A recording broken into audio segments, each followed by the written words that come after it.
அவன் சாகிறதுக்கு முதல் நாள் நினைக்கிறேன் sir.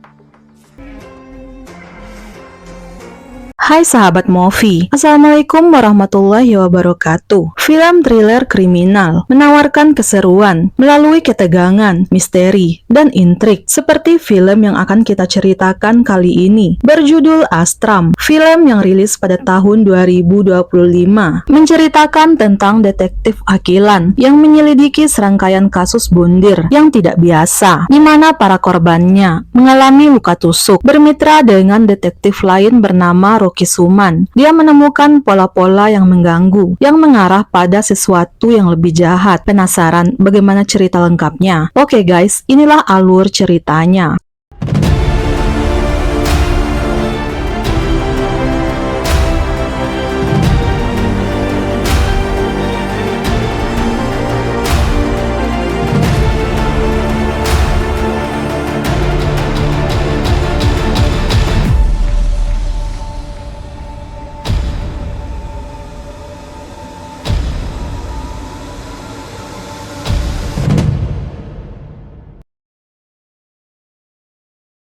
Akilan adalah seorang polisi yang sedang menjalani masa pemulihan setelah cedera lengan yang dialaminya. Akilan tertidur di depan televisi. Ia dibangunkan oleh istrinya Pria. Pria bertanya, apakah Akilan tidak bisa tidur di malam hari? Pria tidak suka Akilan terlalu memikirkan kasus yang sedang ditanganinya, sehingga membuatnya tidak bisa tidur. Setelah istrinya pergi, Akilan dihubungi oleh nomor tak dikenal, seorang pria yang mengaku bernama Vijay. Ia juga mengaku sebagai teman kuliahnya dulu. Vijay berkata, ia punya petunjuk besar tentang kasus bundir yang sedang ditanganinya saat ini. Akilan bertanya, bagaimana Vijay tahu mengenai kasus yang sedang ia tangani, namun tidak dijawab. Vijay meminta bertemu langsung dengan Akilan. Akilan ingin agar mereka bertemu di rumahnya. Saat ingin bertanya lebih jauh pada Vijay, lelaki itu malah memutuskan sambungan teleponnya. Di tempat lain, seorang pria berusia 30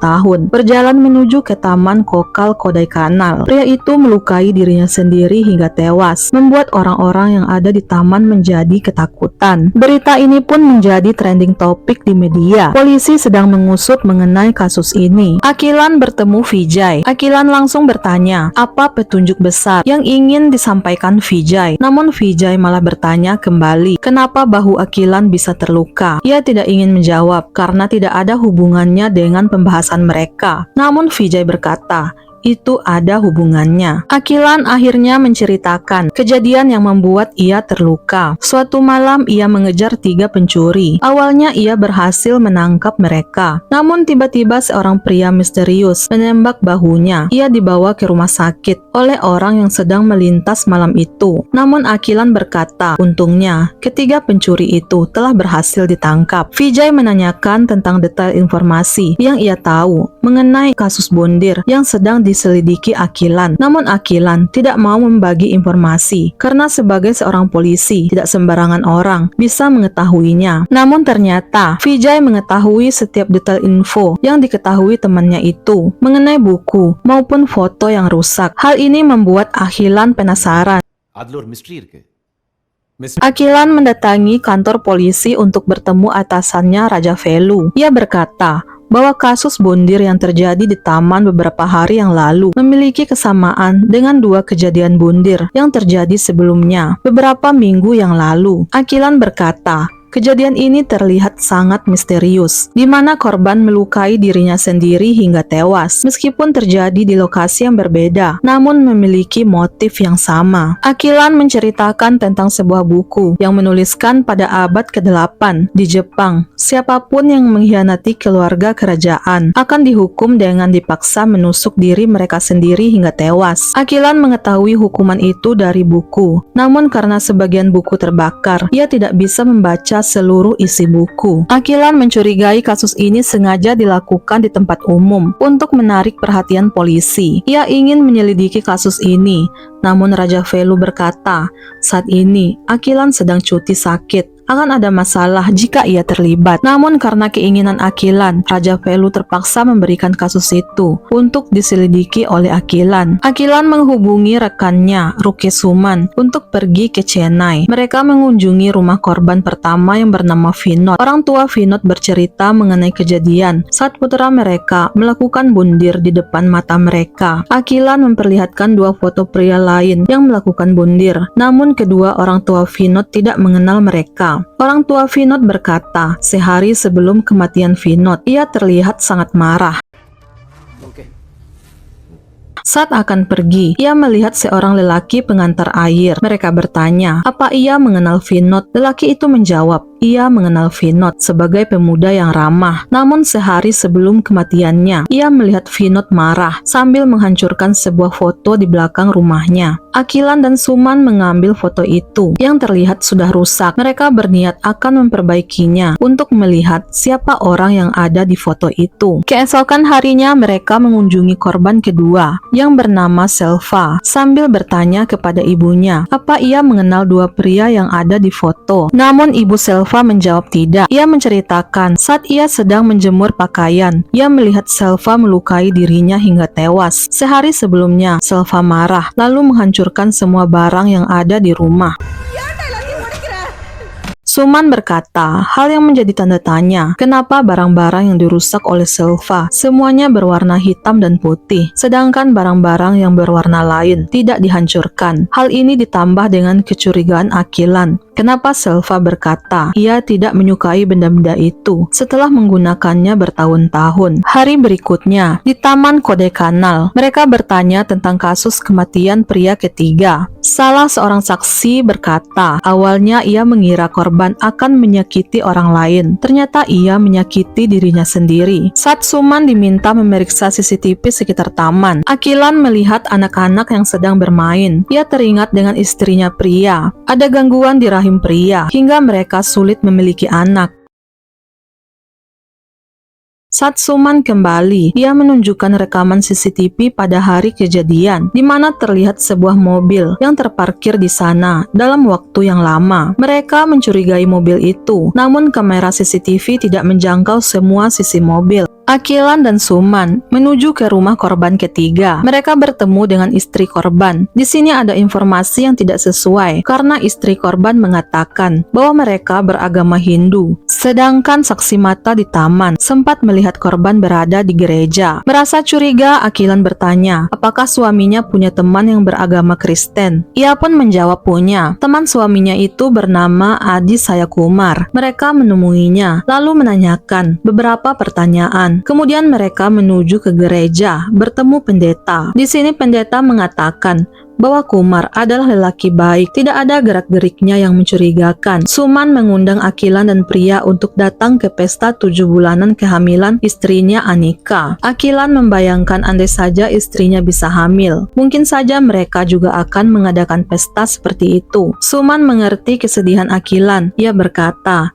suatu hari mereka juga pasti akan punya anak. Di sini Akilan berkata, sebenarnya 2 tahun yang lalu, mereka juga punya anak, namun meninggal saat lahir. Ia sendiri yang menguburkan anak mereka 1 jam setelah kelahirannya. Sejak saat itu, pria tidak pernah hamil lagi. Suatu malam, Suman memberi kabar kepada Akilan bahwa sketsa dari foto yang rusak di belakang rumah Vinod kini telah diperbaiki. Saat melihat foto itu, Akilan berkata bahwa itu adalah foto legenda catur Viswanathan Anand. Akilan berusaha menggabungkan informasi yang didapatnya. Warna hitam putih yang dihancurkan oleh korban kedua identik dengan warna catur, sedangkan berdoa di gereja oleh korban ketiga identik dengan salib pada bidak raja. Ia teringat tentang buku kisah Raja Jepang yang ada di rumahnya, namun sebagiannya terbakar. Ia hanya bisa melihat 3 huruf di judul, CHE. Ia yakin judul itu tidak jauh dari kata chess yang artinya catur, dan ia yakin semua petunjuk ada di permainan catur. Akilan menghubungi keluarga ketiga korban. Ia bertanya apakah korban suka bermain catur. Mereka semua menjawab iya. Kembali ke saat ini, ketika Vijay mendatangi rumah Akilan setelah mendengar semua cerita itu, Vijay berkata, kini kasusnya ditutup. Hal ini membuat Akilan heran. Ia bertanya kenapa. Vijay berkata, putra pertama miliarder James adalah Martin. Warna kesukaannya adalah hitam. Ia menyukai burung hantu. Juga buku-buku tentang pidato Hitler yang berpengaruh dalam kepribadiannya. Ia juga menyukai permainan catur. Kemenangan menjadi ambisinya. Ia pernah dikalahkan oleh saudaranya sendiri, sampai ia membunuh saudaranya. James hancur, meskipun kehilangan putranya. Namun ia berusaha menyembuhkan Martin. Namun sayang, kondisi Martin semakin parah saat ia kalah permainan catur dengan orang lain. Ia melakukan hal yang sama pada orang tersebut. Pada saat itu, ia sering membaca buku Cheese the Secret. Buku itu mengisahkan tentang pengkhianat kaisar dan keluarga di Jepang pada abad ke-8. Mereka dihukum dengan melukai perutnya sendiri hingga tewas. Kaisar pernah bermain catur dengan rakyatnya, kemudian kalah. Karena tidak ingin dipermalukan, ia memerintahkan orang tersebut melukai perutnya sendiri, hingga ia pun mati. Masyarakat meyakini orang tersebut mati karena mengkhianati kaisar. Buku tentang ini mempengaruhi pola pikir Martin. Ia memutuskan membuat pemenang menghadapi nasib yang sama. Satu momen atau situasi bisa menghancurkan seseorang. Ia teringat perkataan Hitler, "Tahan amarahmu, dan saat waktunya tiba, jangan biarkan seorang pun hidup." Kini saat baginya untuk mengalahkan siapapun yang mengalahkannya. Akilan bertanya-tanya bagaimana Vijay bisa mengetahui sejauh ini. Vijay tidak langsung menjawab. Ia berkata, "Saudara Martin tidak benar-benar mati seperti yang orang lain duga, tapi ia akan segera mati." Secara mengejutkan, Vijay mengeluarkan pisau di hadapan Akilan. Akilan mengira ia akan diserang. Ia lalu mengeluarkan pistol. Kemudian ia melihat Vijay menatap ke arah belakangnya, di mana seorang lelaki berpakaian serba hitam berdiri di depan pintu rumahnya sambil memegang payung. Ia berjalan mendekati Akilan. Dia mengaku sebagai Martin. Ketika Martin memindahkan salah satu pion sambil menatap ke arah Vijay. Vijay kemudian melukai dirinya sendiri hingga ia pun tewas. Martin mengeluarkan senjata sambil berkata, dia bukanlah raja, melainkan menteri. Sang raja akan membereskan semuanya. Setelah itu ia menutup dirinya sendiri hingga tewas. Disinilah penyelidikan semuanya dimulai. Keesokan paginya, wartawan, polisi maupun masyarakat setempat mengerumuni rumah Akilan. Raja Velu marah. Ia menyerahkan kasus ini pada Akilan, namun malah kejadian pembunuhan terjadi di rumahnya sendiri. Kini media memburu mereka. Raja Velu meminta Akilan tidak melanjutkan penyelidikannya karena kini jabatannya dipertaruhkan. Akilan berkata pada Suman, kini mereka harus berhenti penyelidikan. Namun Suman berkata, ia tidak akan meninggalkan Akilan. Ia berniat ingin memberikan keadilan pada keluarga korban. Akilan meminta Suman mencatat nomor ponsel Vijay. Ia meminta Suman melacak nomor itu. Keesokan harinya Suman memberi kabar bahwa ia telah mendapatkan alamat rumah Martin dan Vijay yang berada di daerah danau yang bernama Manavanur. Ia meminta Suman ke sana dan sebentar lagi ia akan menyusul. Ia menemui ibu Vijay dan Martin. Namun di sini ibu Vijay berkata bahwa Vijay memang anaknya, namun kakak Vijay bukan bernama Martin, melainkan bernama Kishore. Jadi lelaki yang ia temui malam itu bukanlah Martin, melainkan Kishore. Mereka meminta KTP keduanya. Mereka juga mendapatkan info bahwa Vijay dan Kishore adalah pemain catur yang handal. Akilan bertanya, kenapa Kishore menyamar sebagai Martin dan kenapa mereka melakukan bondir. Ia juga bertanya, kenapa sebelum mati?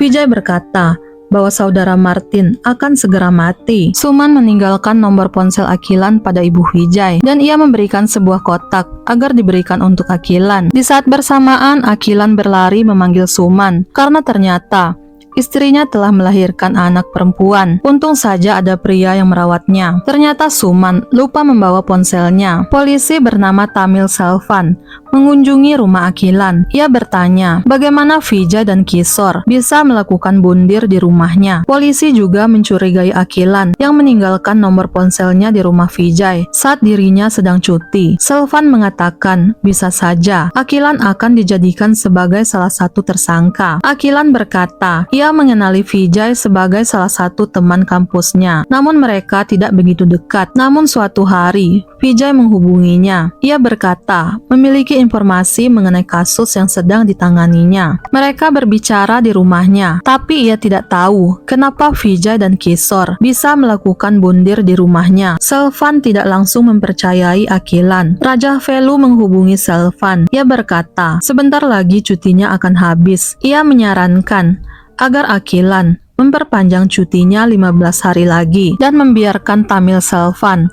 yang mengusut kasus bondir tersebut. Akhilan menolak. Hal ini membuat Raja Velu marah karena khawatir kasus ini akan semakin kacau jika ditangani oleh Akhilan. Melihat Akhilan yang marah, pria menjadi khawatir lengannya akan kembali cedera. Di tengah kemarahannya, Suman teringat dengan kotak pemberian Ibu Vijay. Dengan buru-buru Suman mengambilnya di mobil Akhilan. Hari itu ia lupa memberitahu Akhilan karena saat itu Anika istrinya sedang melahirkan.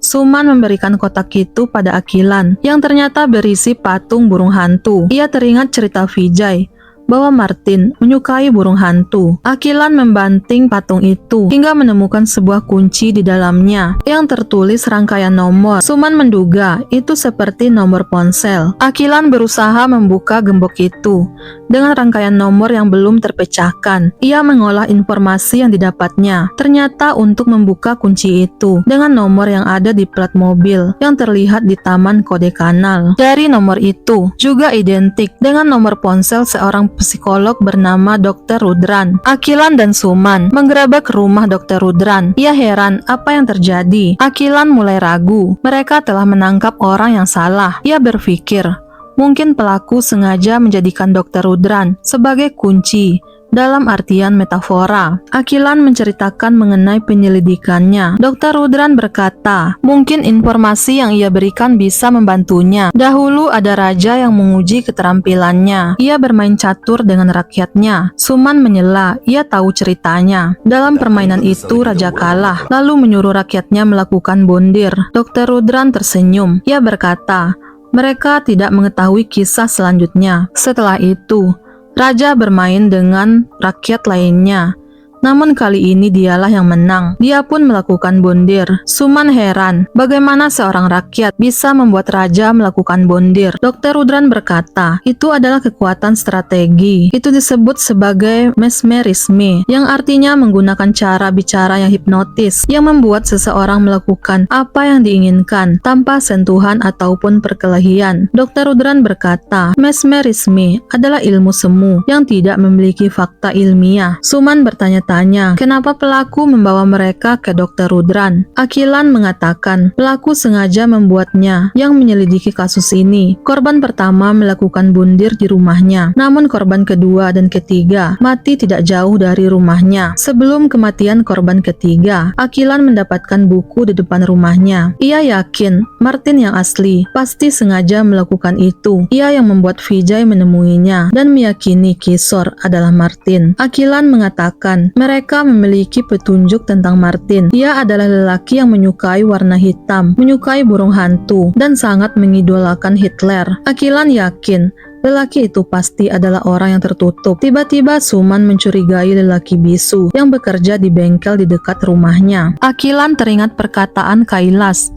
Ada lelaki yang memperbaiki mobil di bengkelnya. Ia sangat tertutup dan berbicara menggunakan bahasa isyarat. Akhilan bertanya-tanya, apa ciri-ciri mobilnya? Kailas berkata, ia menggunakan mobil hitam dengan gambar burung hantu di setirnya. Satu petunjuk kini didapatkan lagi. Di tengah kebingungannya, Akhilan teringat Dr. Rudran. Bagaimana ia bisa tahu mengenai kisah Raja Jepang? Ia segera ke rumah Dr. Rudran sambil mengarahkan pistol, lalu bertanya, apakah Dr. Rudran adalah Martin?